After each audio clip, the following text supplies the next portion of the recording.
Quiero compartir con ustedes una palabra que se encuentra en el libro de Jueces, capítulo 17. Jueces, capítulo 17. Desde el verso 1 hasta el final del capítulo lo vamos a leer. Ustedes lo van a tener allí en su pantalla para que lo puedan ver. Jueces, capítulo 17, desde el verso 1 hasta el verso 13. Desde el primero hasta el último vamos a leer, dando gracias a Dios por su bendita palabra, bendita y maravillosa palabra que podemos disfrutar. Dice la Biblia, Jueces, capítulo 17, leemos en el nombre del Padre, del Hijo y del Espíritu Santo de Dios, que había un hombre llamado Micaía, que vivía en la zona montañosa de Efraín. Un día le dijo a su madre: te oí maldecir a la persona que te robó 1,100 piezas de plata. Bueno, yo tengo el dinero. Fui yo quien lo tomó. Dijo el nene: el Señor te bendiga por haberlo admitido, respondió la madre. Entonces él le devolvió el dinero y ella dijo: ahora consagro estas monedas de plata al Señor. En honor a mi hijo haré tallar una imagen y fundir un ídolo. Mire la relación madre-hijo. Así que, cuando Micaía le devolvió el dinero a su madre, ella tomó 200 monedas de plata y se las dio a un platero, quien las convirtió en una imagen y un ídolo. Y lo pusieron en la casa de Micaía. Micaía construyó un santuario para el ídolo e hizo un efod sagrado y algunos ídolos de familia, y nombró como su sacerdote personal a uno de sus hijos. Dice el verso 6, en esos días Israel no tenía rey y cada uno hacía lo que le parecía correcto según su propio criterio. Cierto día, dice el versículo 7, llegó a la región un joven levita que vivía en Belén de Judá. Había salido de Belén en busca de otro lugar donde vivir y, viajando, llegó a la zona montañosa de Efraín. Mientras estaba de paso, se detuvo por casualidad en la casa de Micaía. Verso 9, ¿de dónde vienes?, le preguntó Micaía. Él contestó: soy un levita de Belén de Judá y busco un lugar para vivir. Quédate aquí conmigo, le dijo Micaía, y podrás ser un padre y sacerdote para mí. Te daré 10 piezas de plata al año, además de una muda de ropa y comida. Versículo 11. El joven levita aceptó y pasó a ser uno de los hijos de Micaía.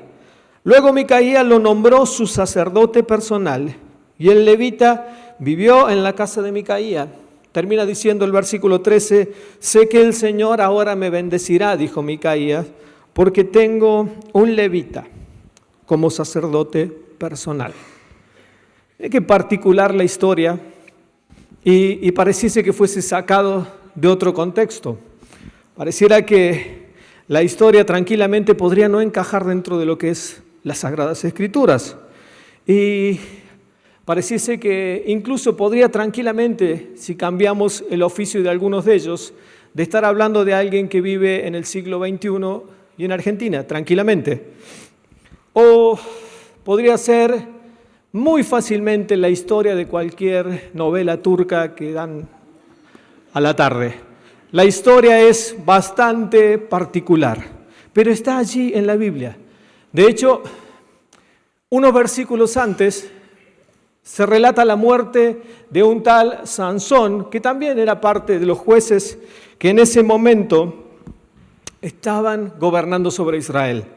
Y saben que a veces como papás permanentemente y tratamos de agradar a Dios y buscamos sabiduría para poder instruir a nuestros hijos en el temor del Señor. Y a veces nos equivocamos, a veces a uno les cuesta más, a otro les cuesta menos, pero con nuestros errores y con nuestras limitaciones tratamos de que nuestros hijos el día de mañana sean los mejores en absolutamente todo lo que ellas pueden ser. Y lo mejor que nos puede pasar es que ellos decidan servir a Dios y honrarlo con su corazón y amarlo, porque eso será lo mejor que nos pueda pasar a nosotros como papás y es el legado más maravilloso que podemos dejar. Pero el contexto es bien conocido. La Biblia está relatando la historia de uno de los tantos jueces que estuvieron después de la muerte de Josué y que estuvieron antes de los reyes que comenzaron a gobernar sobre Israel. Y saben que estos jueces que funcionan allí como autoridades sagradas de las Escrituras para el pueblo de Israel eran levantados por Dios ante situaciones particulares. El enemigo atacaba a la nación. Recuerden que ellos recién venían de conquistar el territorio que Dios les había dado. Se levantaba un enemigo, Dios levantaba un juez, ese juez juzgaba y gobernaba en Israel. Cuando ese juez moría, dice la Biblia, es como una cadena que repite una y otra vez, que cuando el juez moría, el pueblo nuevamente hacía lo que quería. Y ese versículo número 6 del capítulo 17 se encuentra nuevamente al final del libro de Jueces. Cuando usted termina de leer el libro de Jueces, el último versículo del último capítulo de Jueces es exactamente igual que el capítulo 17, verso 6 que acabamos de leer recién. En aquellos días no había rey en Israel, y la versión Dios habla hoy dice una frase bien argentina, dice, y cada uno hacía lo que se le daba la gana. No sé si le suena, ¿no? Por eso repito, no está hablando de Argentina, está hablando de hace muchos años y está hablando del pueblo hebreo. Pero la Biblia enseña que este hombre llamado Micaía escucha un día que la madre está insultando y está maldiciendo al que le robó plata. Y lo hace a viva voz y por miedo a la maldición de su madre, él dice, mamá, me quedé con un vuelto, ¿no? Y dice la Biblia que él saca 1.100 monedas de plata. Es una fortuna lo que le había robado a su madre. Pero cuando le escucha maldecir, dice, no vaya a hacer cosa que me caiga todo lo que está diciendo mami, entonces le devuelvo la plata. El texto dice que cuando él devuelve la plata, la madre dice, wow, nene, qué bueno lo que hiciste. Que Dios te bendiga y sos el mejor hijo que uno puede tener. ¿Saben qué? Veía algo en estos días, algo que sucedió y probablemente ustedes también ya lo habrán visto quizás en las noticias. Un delincuente termina muerto en medio de una situación de una balacera, había robado, motochorro él. La madre escribe en Twitter, hijo, fuiste el mejor delincuente que una madre pudo haber tenido. Busque la frase después en internet y se va a dar cuenta que no es broma.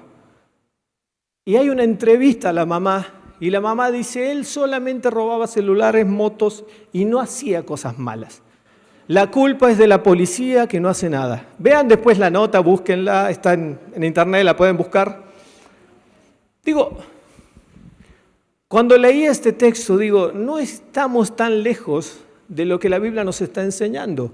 De pronto hay un robo dentro de la casa, el hijo dice, no vaya a ser cosa que lo que dijo la mami se cumpla, le devuelvo la plata a la mamá y la mamá dice, qué buen hijo que tengo, me roba y me devuelve lo que me da, ¿no? Feliz, orgullosa del nene, lo pone allí en su mural, Micaías.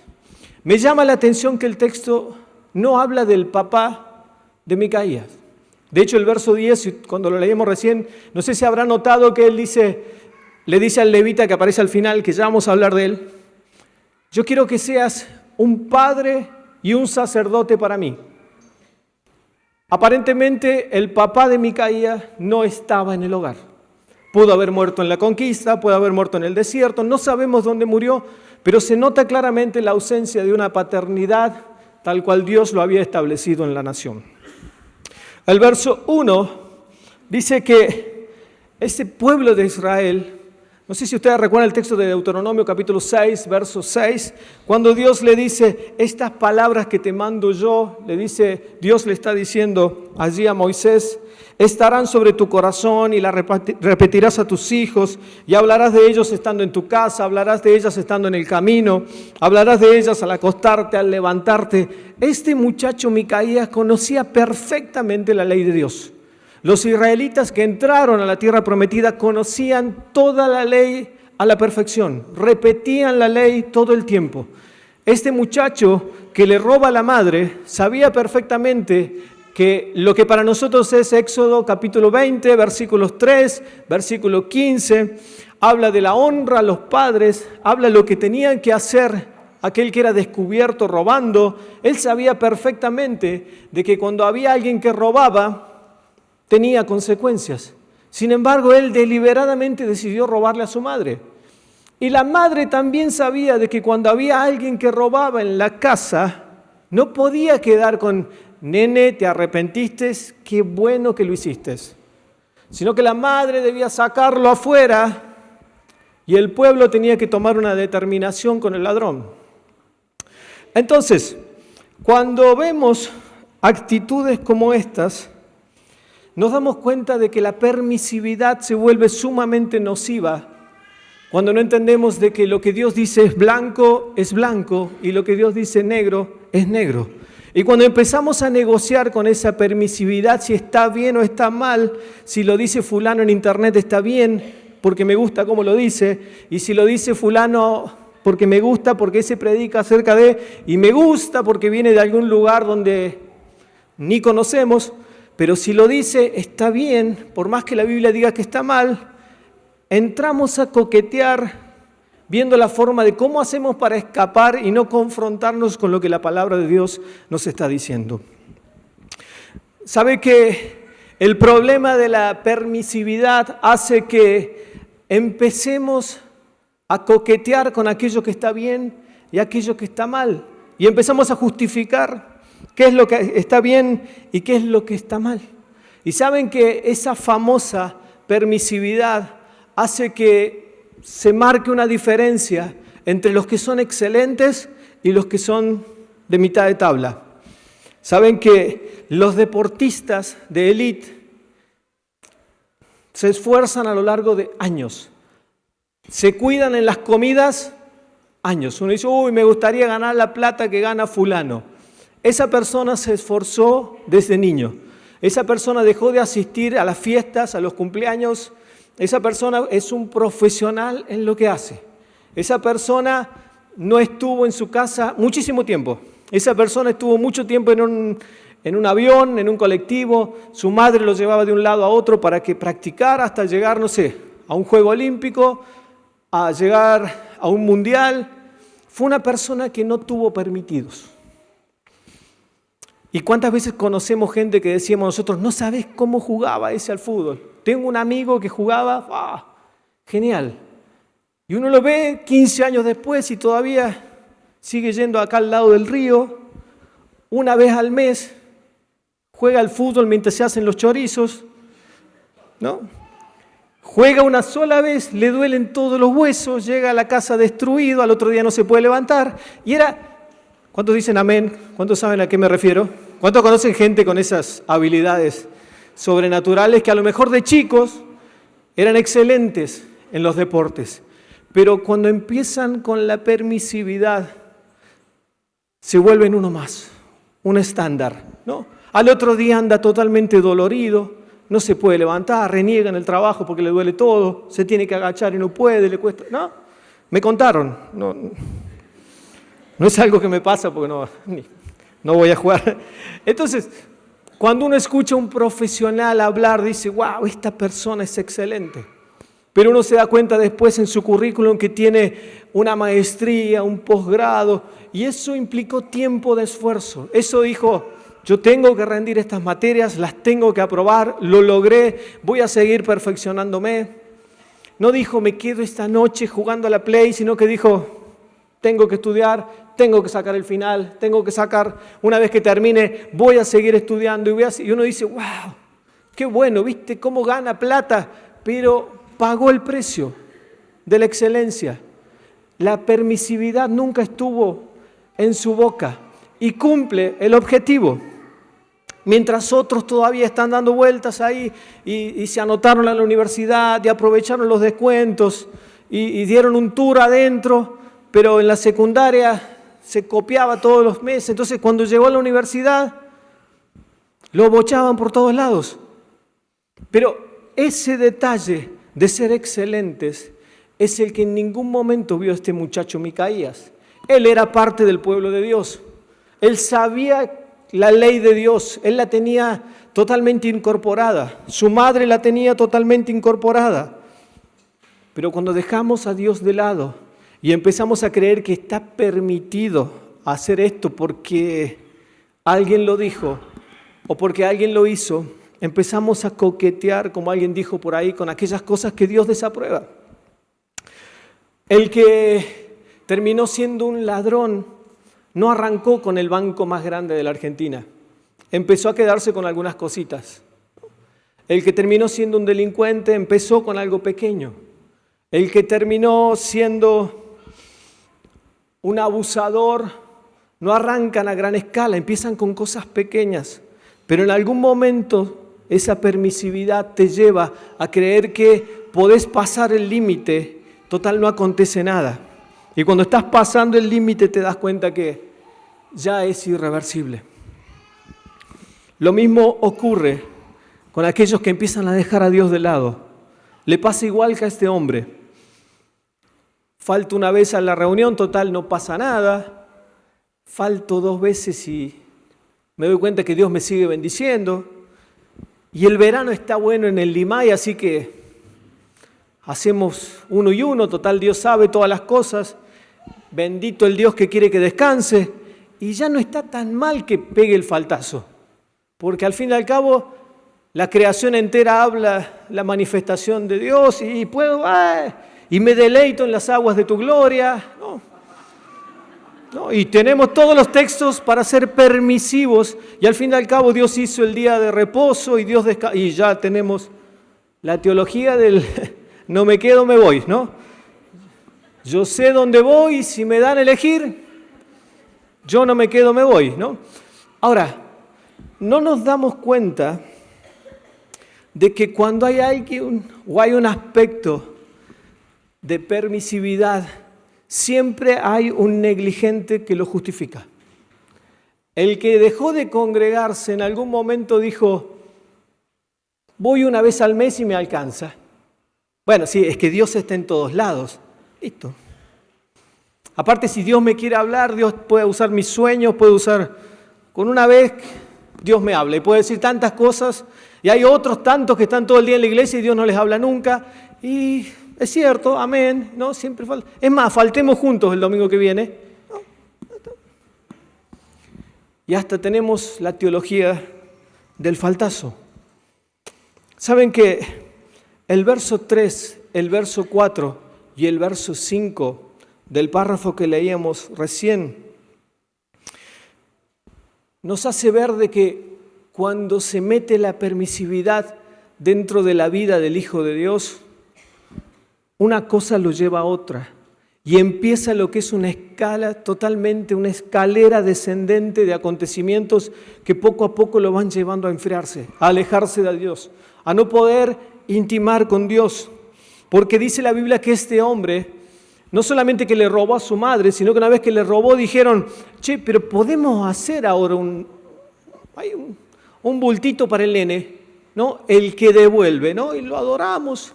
Y ya que estamos con la misma plata, hacemos otros ídolos de la familia. Che, y el nieto no puede llegar a ser sacerdote también, ¿no?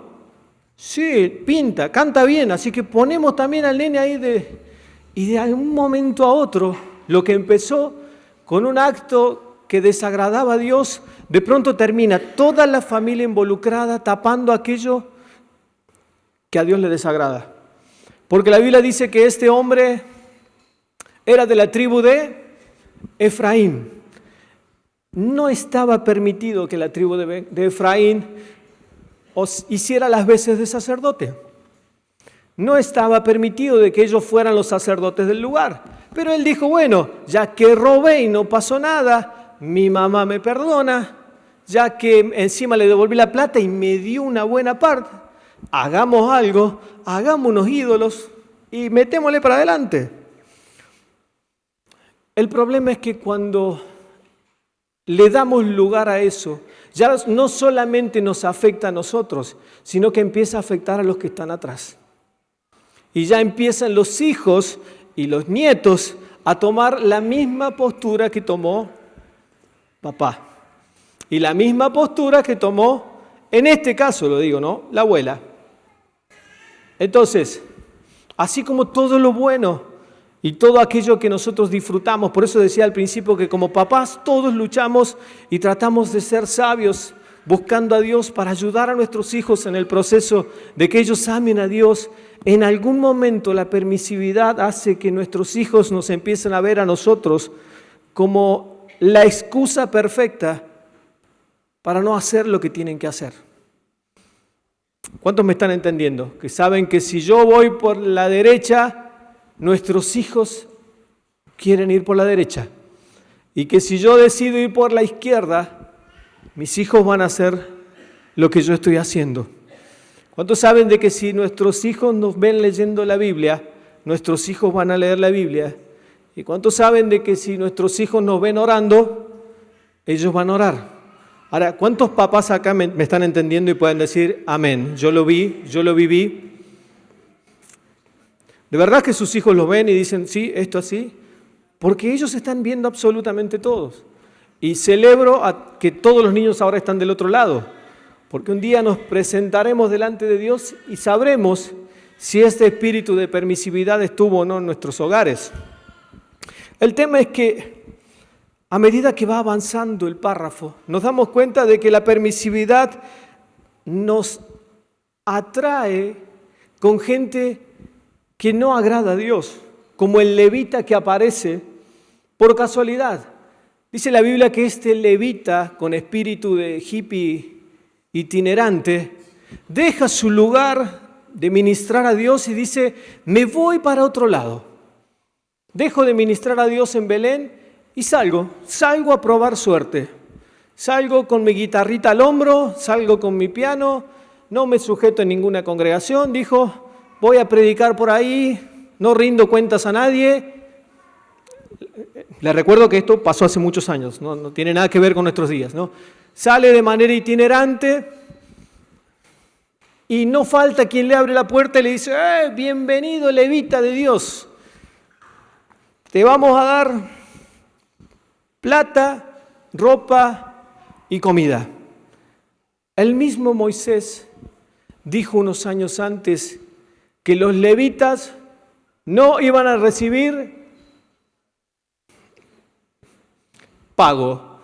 Ellos no iban a recibir heredad. Ellos iban a trabajar sirviendo en la presencia de Dios y que ellos iban a poder participar de lo que allí acontecía. El sustento de ellos estaba en la presencia de Dios. Este dijo, salgo, me voy de gira, de tour, el levita de tour presentando sus últimas producciones y dijo, ya que estoy, consigo otro lugar, me pagan bien, así que ahí voy.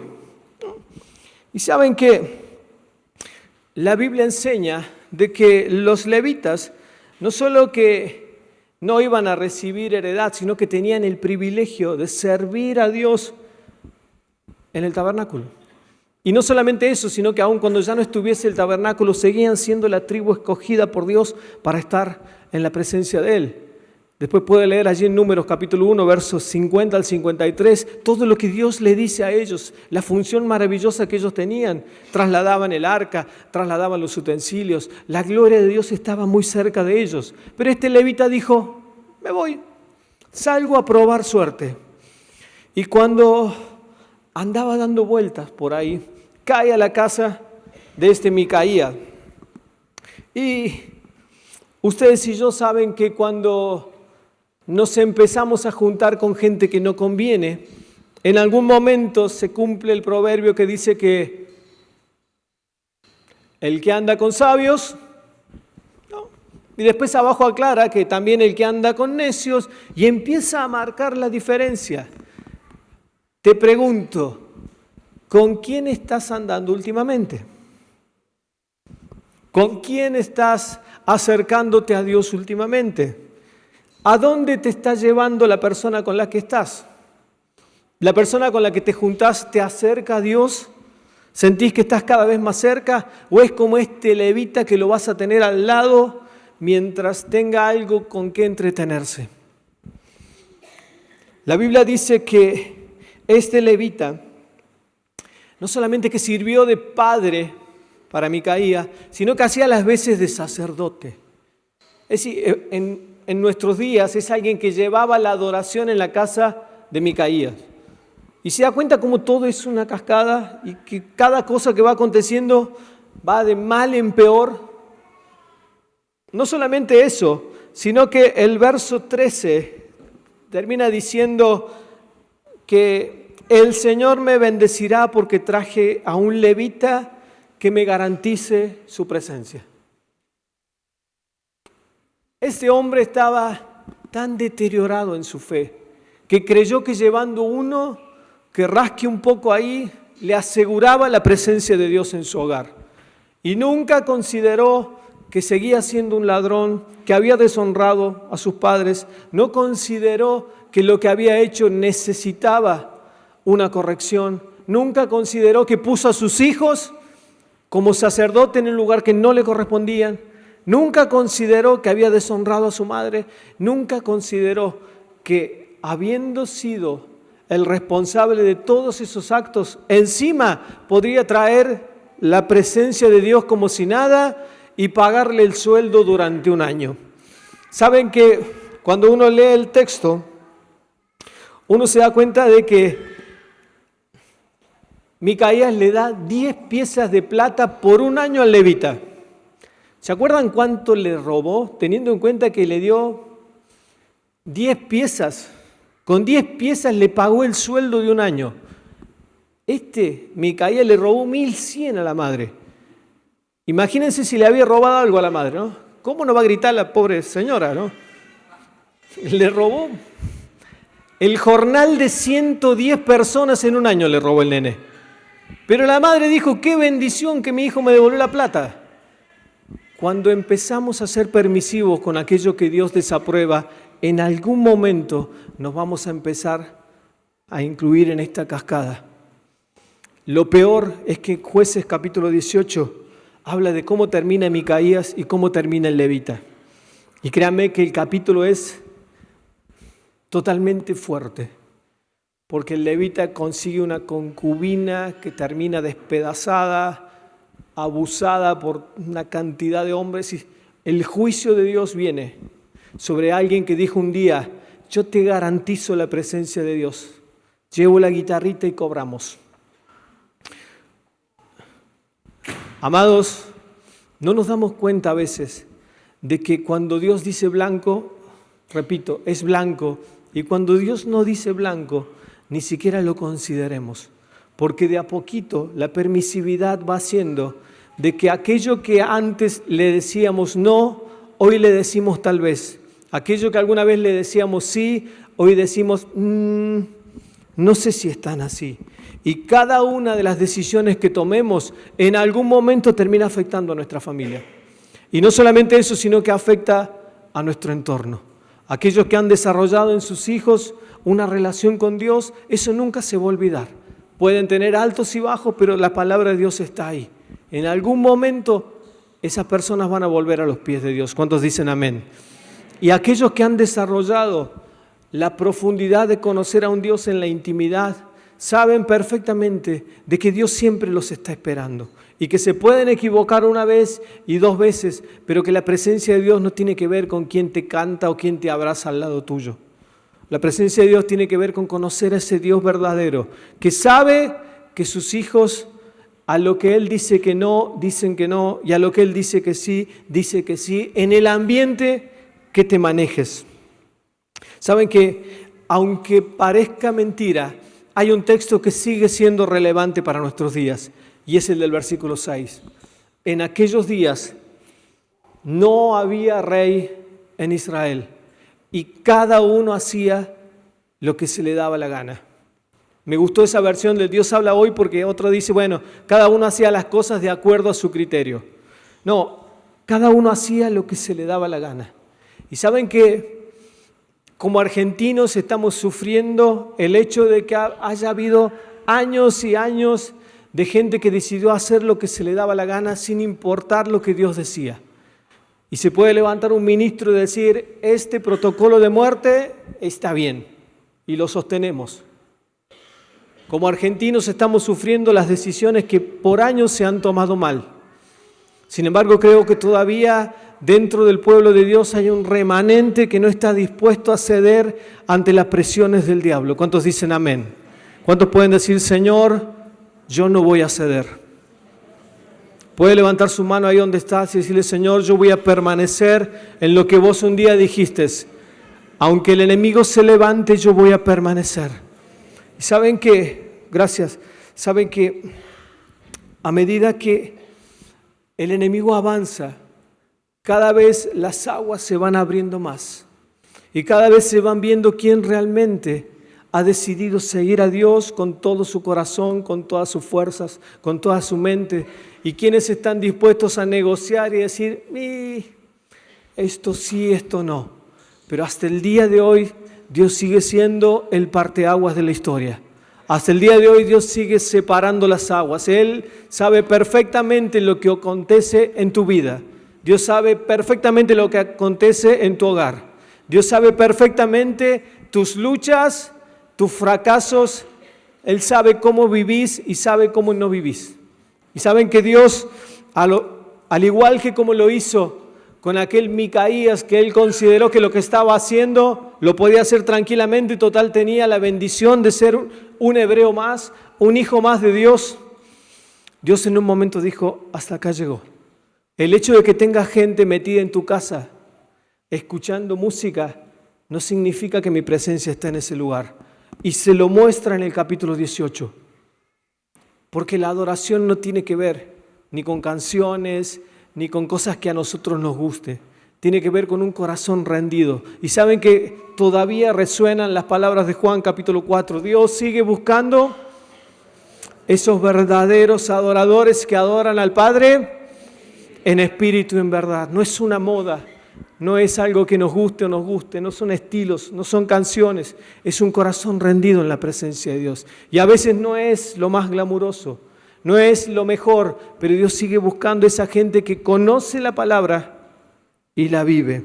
Saben que cuando el pueblo dijo, no hay rey, hagamos lo que se nos da la gana, es increíble que hasta el día de hoy hay gente que todavía no goza de los beneficios de que el rey sea quien gobierne sus vidas. Y uno se da cuenta con el paso del tiempo si Cristo gobierna o no gobierna sobre sus vidas. Es una cuestión muy práctica. Si Cristo gobierna o no gobierna sobre tu vida, es imposible que Dios gobierne algo y no haya cambios. Es imposible que Cristo no sea el Señor de nuestras vidas y nos sigamos equivocando, pero uno puede decir, ¿sabes que este era boca sucia y ahora ya no es más boca sucia? Como dice la Biblia, el que robaba, no robe más. Es imposible que Cristo sea el Señor si todavía hay cosas que no cambian en la vida. No, yo toda la vida fue así que Dios ya sabe cómo soy. Conocían gente que el Señor conoce, el Señor sabe. Y grande es su misericordia, porque si no, ya hubiera acomodado las cosas hace tiempo. Pero tenemos la oportunidad de siempre acercarnos a Dios y saber de que Dios nos está esperando. Cuando Micaías entendió que podía engañar a Dios porque había robado y no pasó nada, lo que acontece después es el resultado de no haber puesto límites en el lugar que había que poner límites. Cuando la madre dijo, bueno, el nene se equivoca, nunca se dio cuenta que con el tiempo el nene seguiría haciendo una macana tras otra. Y que cuando llegó al tiempo de la edad grande, el nene dijo, bueno, ¿cuánto hay que pagar por un levita? Si le robo a mamá no pasa nada. Si traigo a alguien y si lo mando al nene mío como sacerdote, no pasa nada. Cada uno hacía lo que se le da la gana. Dios tenga misericordia en este tiempo. Yo quiero invitarte a cerrar tus ojos antes de terminar. Y quiero que por unos instantes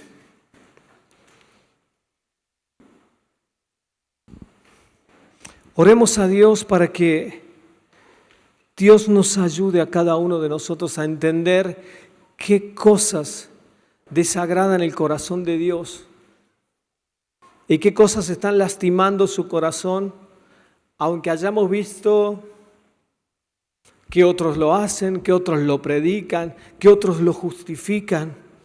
Saben que la palabra sigue siendo la misma, pero hasta el día de hoy cada uno se levanta y puede hacerlo decir lo que se le da la gana. Y algo que me preocupa o me ocupa es que trabajando con jóvenes veo que ellos tienen mucho acceso a la información y mañana se levanta uno y dice, sí chicos, esto denle para adelante porque si está en tu corazón, mandale nomás. Y se levanta otro en su canal y dice, mirá, y justifican, y justifican, y justifican. Pero con el tiempo tenemos que ver chicos con el corazón lastimado, herido, matrimonios desintegrados a causa del métele para adelante, dale que va. Y aunque parezca una obviedad, muchas veces cuesta ver el señorío de Cristo en los hogares, en las familias, y decir aquí en este hogar reina Jesucristo. Y es mucho más que poner un cartelito que dice acá somos cristianos, en esta casa se adora, en esta casa cantamos, en esta casa somos todos felices. Mientras Tinelli sigue siendo el Señor de la noche, en los hogares es imposible que Dios se sienta cómodo en una casa. Mientras consideremos que aquello que Dios dijo no, y no sé si es tan literal, habría que ver. Dios dice, ok, me corro. Seguí haciendo las cosas a tu manera. Y con el paso del tiempo vemos que esas licencias que nos tomamos en algunas cuestiones, no solamente que nos afecta a nosotros, afecta a nuestro entorno, nuestro trabajo, nuestro ministerio. Y lo más doloroso de todo es que termina afectando a nuestros hijos. Yo quiero que oremos juntos en esta noche, cancelando todo espíritu que procede de las tinieblas y que se ha metido en el corazón de aquellos que creen que pueden ser permisivos con lo que Dios dijo que no. Y que nos ayude y que nos amoneste. Y que Dios nos enseñe en este tiempo a través de su Espíritu Santo de que lo que Dios dijo no es no. Y que lo que Dios dice que sí es sí, porque a su tiempo vamos a cosechar. Y saben que hasta el día de hoy, el texto de Gálatas capítulo 6, verso 7, sigue siendo totalmente relevante para este tiempo. El apóstol Pablo dijo, no nos engañemos. Dios no puede ser burlado. Todo lo que el hombre sembrare, eso también cosechará. Mi pregunta es, ¿qué es lo que estás sembrando en tu vida? ¿Qué es lo que estás sembrando en las próximas generaciones? ¿Qué es lo que se está sembrando en tu hogar? Porque te comento que al menos que modifiquemos la semilla, la cosecha es inevitable. Cuando Dios habló allí en el principio en Génesis, capítulo 8, Dios estableció su pacto y dijo, hay cosas que no van a cambiar jamás. Y Él dijo, nunca va a cambiar el día de la noche, nunca va a cambiar el verano y el invierno, nunca va a cambiar el frío y el calor, y jamás va a cambiar la siembra y la cosecha. Son cosas que vas a ver siempre. Le dijo a Noé ahí cuando estaba estableciendo ese pacto con Él. Y hasta el día de hoy tenemos día y noche, invierno y verano, frío y calor, siembra y cosecha.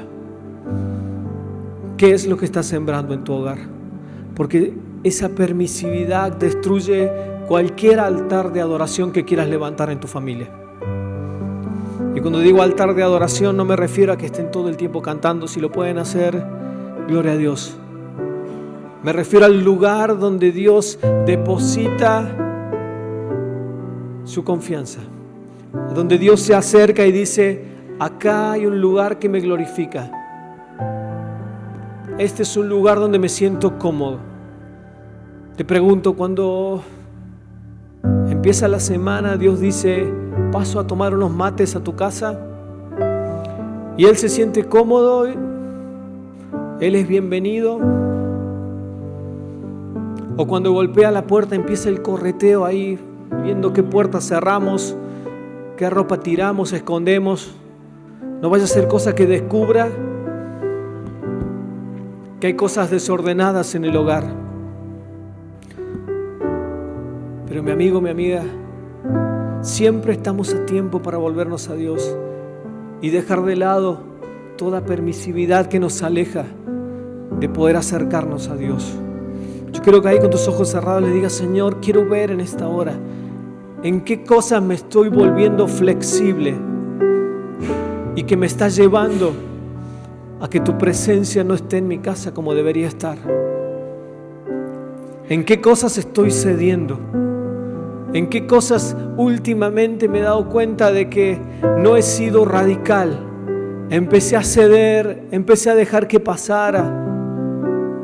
Y que probablemente por años dijiste: no, esto sí, esto no, porque la Biblia dice. Y hoy en día te parás y decís: bueno, la Biblia dice, pero el contexto, el autor, los años. Las verdades de Dios siguen siendo verdades. Y me gusta esa frase que dice: la verdad es verdad, aunque nadie la crea, y la mentira sigue siendo mentira, aunque todos la crean. Señor, Espíritu Santo, te damos el lugar que te correspondes. Vos sos el Señor de esta iglesia. Vos sos el Señor de nuestras vidas, de nuestras familias. En el nombre de Jesús ahora, Espíritu Santo, tenés la libertad para trabajar en el corazón de aquellos que han abierto el suyo. Y le dicen: Señor, yo no quiero ser un permisivo espiritual que se acostumbre a vivir con concesiones. Yo no quiero ser alguien que incorpora una pseudo espiritualidad de iglesia, de culto, de templo, sino quiero ser alguien que puede estar en tu presencia en todo momento. El altar sigue siendo el lugar que Dios escogió para derramar su gloria. Y cuando digo altar, no estoy hablando de la parte de adelante de una plataforma, no estoy hablando de piedras amontonadas, estoy hablando de ese lugar donde vos y yo podemos encontrarnos con Dios. Te hago una pregunta: ¿cómo está ese lugar de encuentro con Dios que vos tenés? Lo tengas donde lo tengas, lo hagas donde lo hagas. ¿Será que se desacomodaron algunas piedras en algún sacrificio? ¿Será que ya no le podés poner nada encima porque se te viene abajo en cualquier momento? ¿Será que la siembra no fue tan buena y te cuesta reconocer de que el fruto que hoy en día tenés tiene que ver con la siembra que tuviste por años?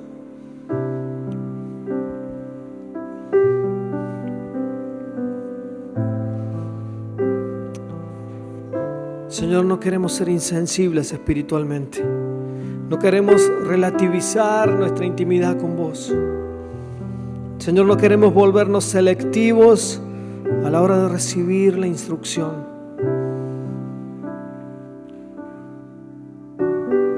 Señor, no queremos amoldarnos a lo que yo pienso, lo que opino o lo que dijo alguien. Señor, con el paso del tiempo nos damos cuenta de que tu verdad permanece, de que el cielo y la tierra pasarán, pero sus palabras no pasarán. Yo quiero invitarte a ponerte de pie. Vamos a terminar orando a Dios.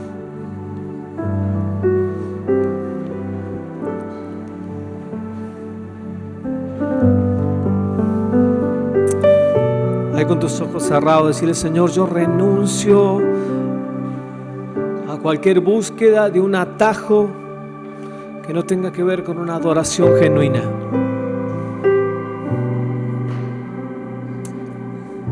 Como orábamos recién al principio, podés levantar tus manos y decirle: Señor, vos seguís siendo grande. Y una y otra vez nos das la oportunidad de acercarnos a tu presencia. Y queremos acercarnos a tu presencia en adoración.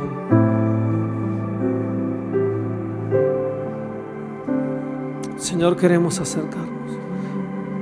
Solo aquellos que necesitan que Dios nuevamente visite el altar puede levantar su mano ahí donde está.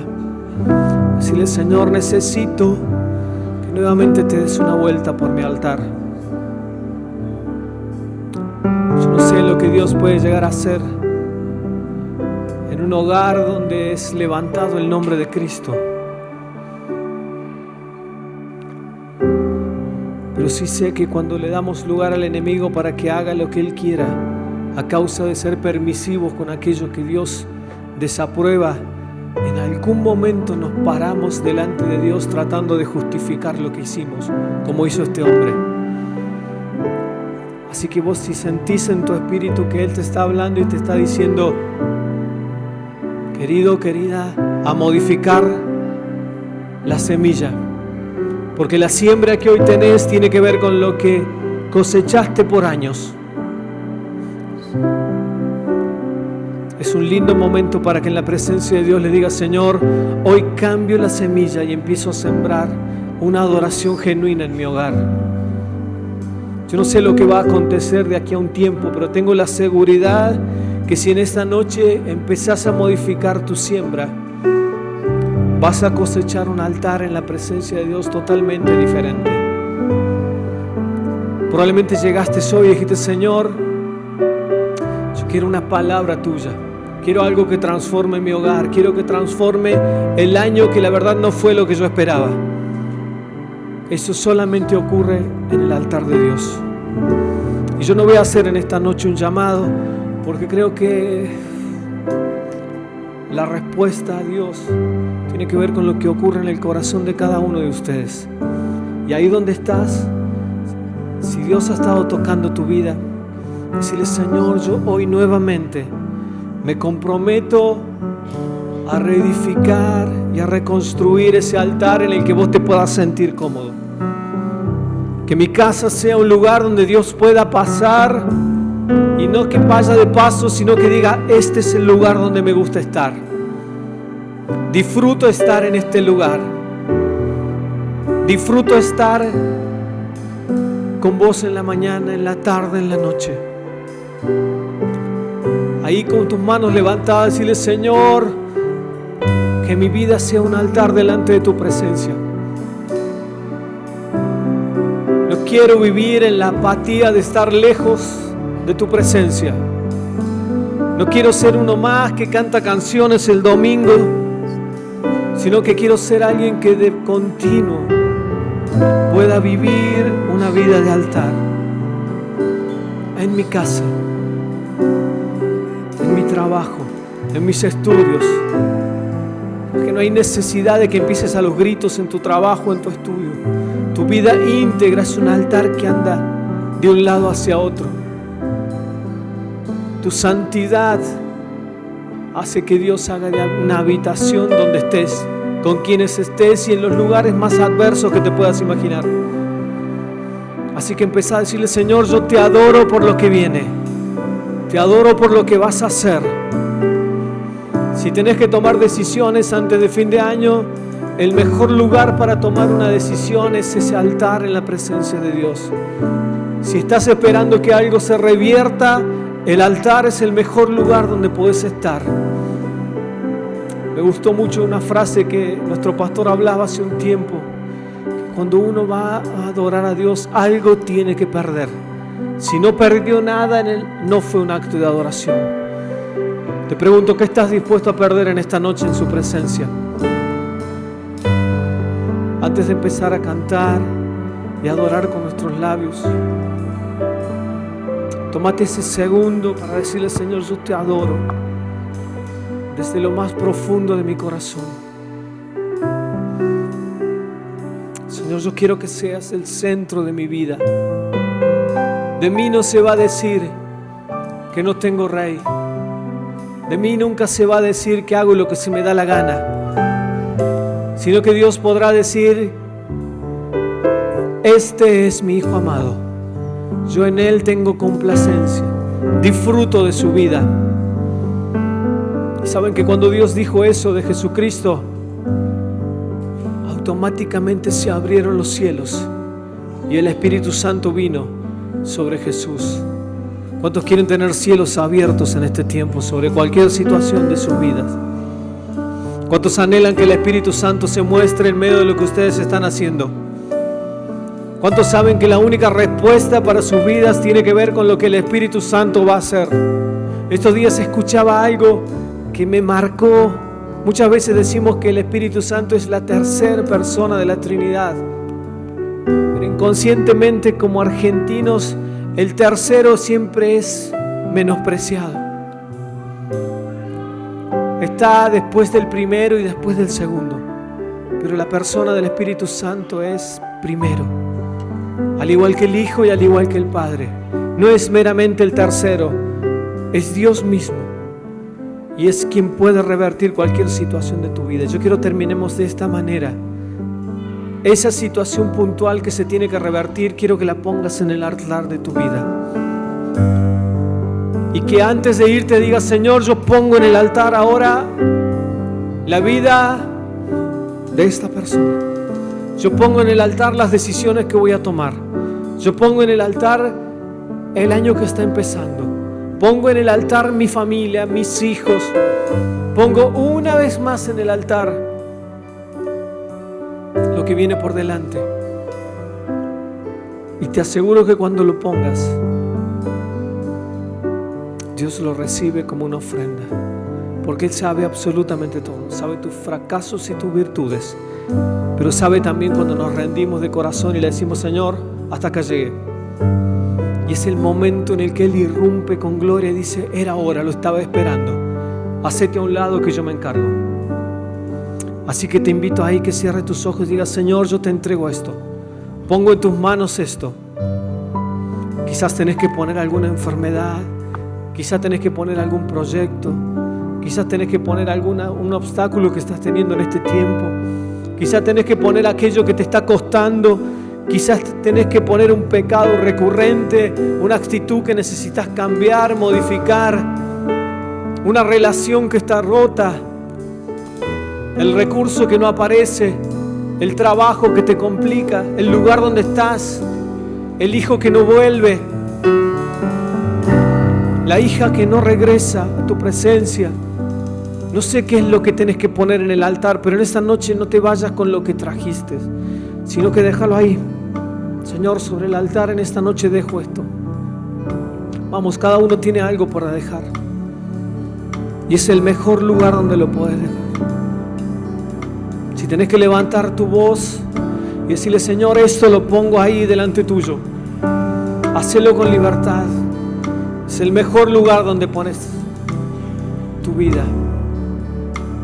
No te vayas con lo mismo que trajiste.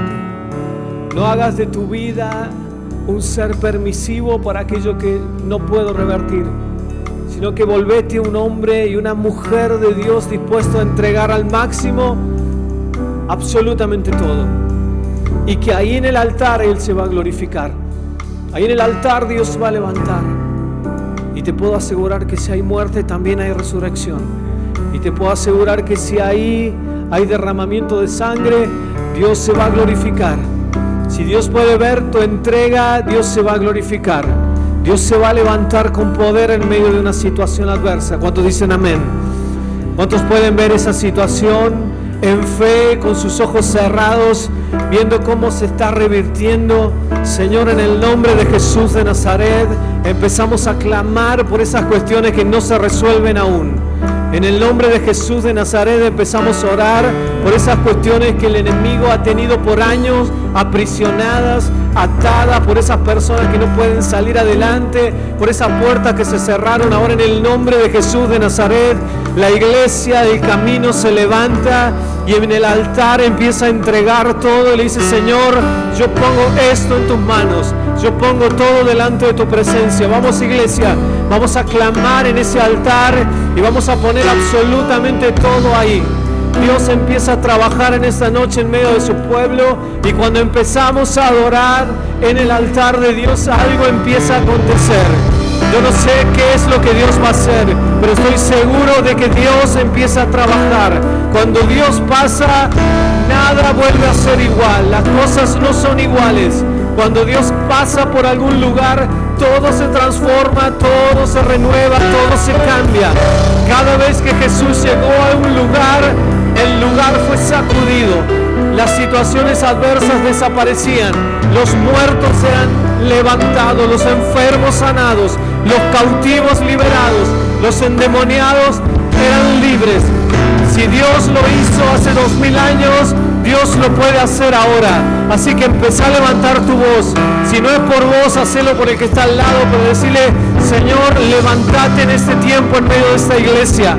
Si no tenés nada que pedirle, decirle: Señor, levantate poderoso en medio de esta nación, en medio de esta provincia. Levantate en medio de la dificultad del que está al lado mío. Y empezá a bendecir al que tenés al lado. Decirle: Señor, yo bendigo al que está aquí al lado. Yo no sé lo que Él está esperando, pero si tenés confianza, toca a la persona que tenés al lado y decirle: yo creo que en el altar Dios va a hacer algo sobrenatural para tu vida. Ahí con respeto, poné tu mano con el que está al lado y decirle: yo creo que Dios va a hacer algo en tu vida. Y si no lo conoces, mejor todavía. Y empezá a orar para que el que esté al lado tuyo empiece a levantar un altar poderoso en la presencia de Dios. Vamos, nadie se distraiga, empezá a bendecir a Dios. Vamos a levantar un altar de intercesión delante de la presencia de Dios, un altar que conmueve el corazón de Dios, un altar que transforma ambientes, un altar que modifica situaciones. Y hoy mismo vamos a empezar a ver cómo Dios trabaja a la distancia. Dios restaura, Dios sana, Dios levanta. Y ahora empezamos a orar por los que están débiles, por los que están enfermos, por aquellos que están en las cárceles, oprimidos. En el nombre de Jesús de Nazaret empezamos a levantar nuestra adoración. La iglesia orando, la iglesia clamando, levantando su voz. Vamos, que nos escuchen adorar, que nos escuchen elevar nuestra voz a Dios. Retroceden la fuerza de las tinieblas en el nombre de Jesús. Ahora en el nombre de Jesús, toda incredulidad se va en el nombre de Jesús. En el nombre de Jesús. Oh, aleluya, ese ambiente se está llenando de gloria. Dios ha empezado a descender con poder aquí. Dios ha empezado a moverse. Cuando Dios pasa, algo sobrenatural acontece. Vamos a empezar a clamar. Empezar a clamar como aquel ciego que clamaba y decía: Jesús, hijo de David, ten misericordia de mí. Vamos, que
te apures en salir de su presencia.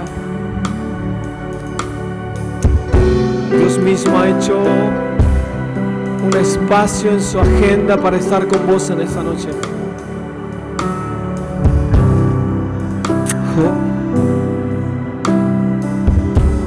Tenemos el enorme privilegio de acercarnos al Dios de la historia. Ese Dios que estuvo con Israel, pero el Dios también que envió a su Hijo para rescatarnos.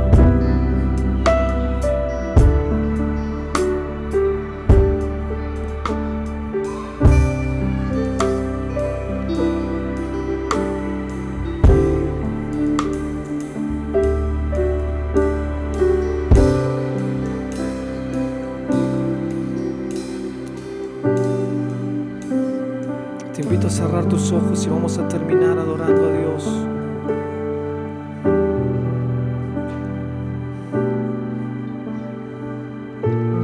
Cuando Jesús caminó entre nosotros,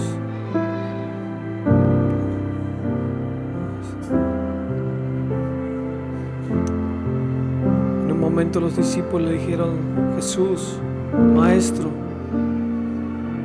enséñanos a orar. Hasta el día de hoy esa oración repercute en los oídos de cada uno de nosotros. Y hasta el día de hoy esa oración sigue rompiendo toda barrera del enemigo. Yo quiero que terminemos este tiempo adorando al Señor, levantando el nombre de Jesucristo, el nombre que es sobre todo nombre. Padre nuestro del cielo,